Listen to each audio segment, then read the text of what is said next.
Aaron was a seventh grader at Crown Point Christian, and he had just completed his basketball season, and he started to have some problems with his vision. And then about a month later, it's probably March, he started complaining about ringing in his ears. You know, at that point, we were already thinking, like, we got to bring this kid somewhere bigger. So the day after Easter, we were going to just drive to Comer. They can do tests right away, whatever. Matt dropped us off because of COVID. They would only let one of us in. And Rhonda calls me, and she says, hey, they said you could come in. And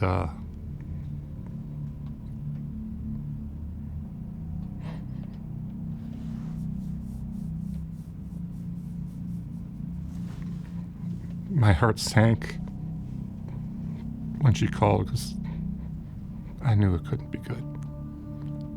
They showed us the image of the CT scan and just said he has a tumor in the middle of his brain right now. And we want to make arrangements to start chemotherapy this week. And I was like, wow, I just brought him in. I just brought him in. He's playing basketball one day, and the next day he's going to be drinking poison. His body was not functioning properly anymore. And they said, well, we need to go in and operate. The only trouble was that he was deteriorating too fast. My boy is slipping away. And I'm wondering, am I ever going to talk to him again? Was I a good dad? I just remember last Mother's Day looking at my boy and he was sleeping. And I had a meltdown. And I just cried out to God and I said, if it means that he has to be in heaven with you and be healthy and well, that I was okay with that. The next morning, I'm watching Aaron, and he's out, and I'm watching his heartbeat just slowly drop. 49, 48, and it's slowly sinking. I pick up the phone to call Rhonda. As I'm going to pick up the phone, I look into the hallway, and there's a team of doctors out there, and they came in. They said, we have to go now. He went in around 2 or so, and we just waited.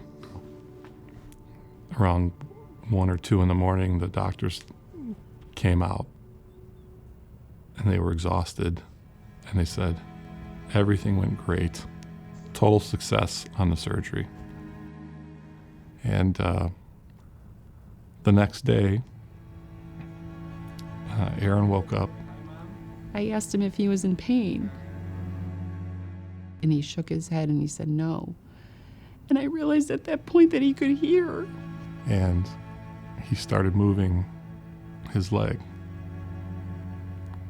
And then he started moving his other leg.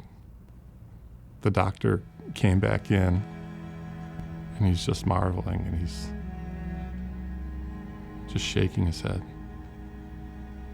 And he goes, it's almost like it's a miracle. That's his words, out of his mouth. He said, well, I'll take a miracle. I'll take a miracle.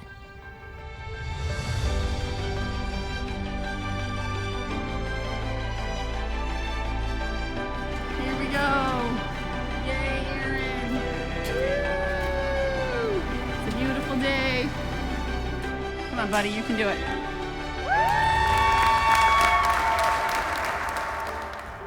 And from there, Aaron kept getting better and better and getting stronger and stronger.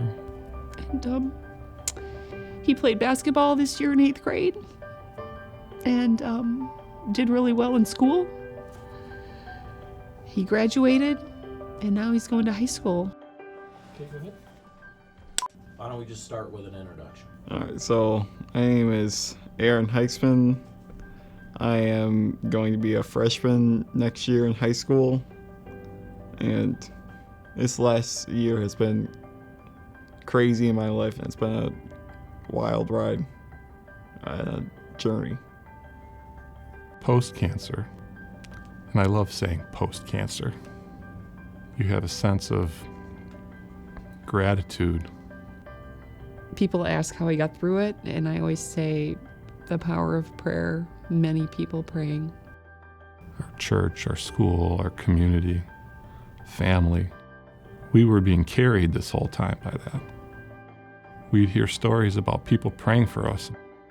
Friends of our church had friends in Michigan and Montana and Tennessee and California, and they're praying for us and leaving messages of encouragement for us. So I'm so grateful for Faith Church. It showed me how many people cared, and it meant a lot. He's come such a long way, you know, like it was so amazing.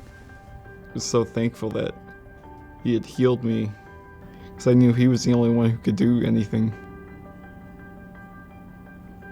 And I was scared, but trusting God helped me, along with all the prayers. And after, I wanted to do my profession of faith, which I did earlier this year. And it really led me to God even more. So amazing, like just how God worked through all of that and healed my boy.